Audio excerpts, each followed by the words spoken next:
Bismillah. Waalaikumsalam warahmatullahi wabarakatuh. Ustaz izin bertanya, bagaimana caranya berdakwah tentang larangan mengucapkan Natal ke grup lain WhatsApp yang di dalamnya terdapat non-muslim?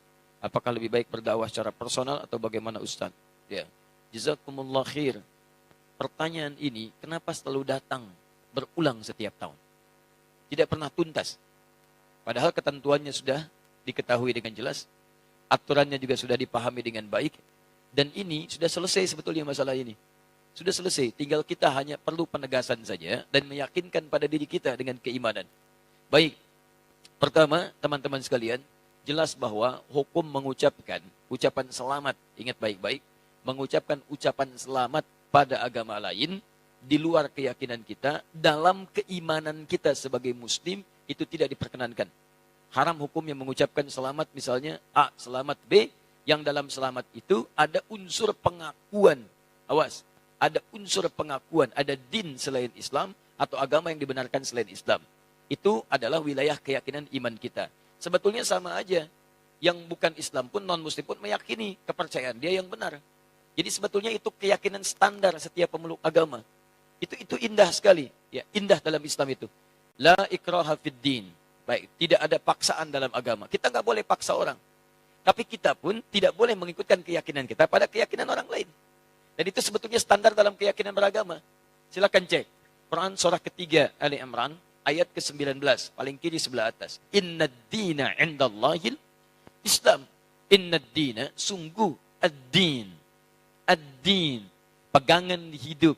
Hal yang mendekatkan pada Allah. Din.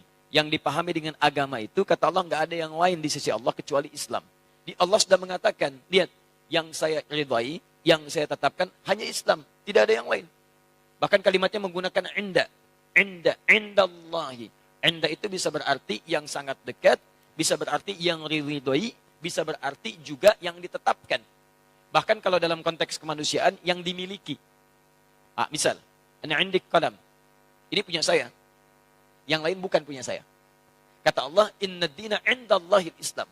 Yang saya tetapkan, itu Islam. Yang lain, nggak saya tetapkan. Bahkan kalau antum buka lagi sampai ayat 85-nya, nanti antum akan temukan. Wa may yabtaghi ghairal islami dina, falay yuqbala minhu. Pakai lan. Siapa yang mencari selain Islam, mengakui selain Islam, menetapkan selain Islam, kata Allah, nggak akan saya terima. Dan kalimat tidak menerimanya menggunakan lan. Ada lan, ada la. Itu beda. Kalau la, itu harfu nafyin, menafikan sesuatu, tapi juga hati-hati. Tapi juga penafian ini bisa dua jenis. Penafian mutlak, atau yang kedua, penafian saat itu, tapi dunal istiqbal. Tanpa yang akan datang, saat ini saja. Contoh penafian mutlak dalam kalimat, asyhadu an la ilaha illallah. Saya mengakui tidak ada Tuhan kecuali Allah. Ketika la-nya menafikan, mutlak. Ketika menggunakan alif lam, la ilaha, ketika menggunakan illa, isbat. Isbat itu menetapkan yang satu, menafikan secara mutlak yang lainnya. Dia katakan asyhadu an la ilaha, saya mengakui, menyaksikan tidak ada Tuhan sama sekali, mutlak. Tolak. Illa, tetapkan, kecuali Allah, hanya Allah saja.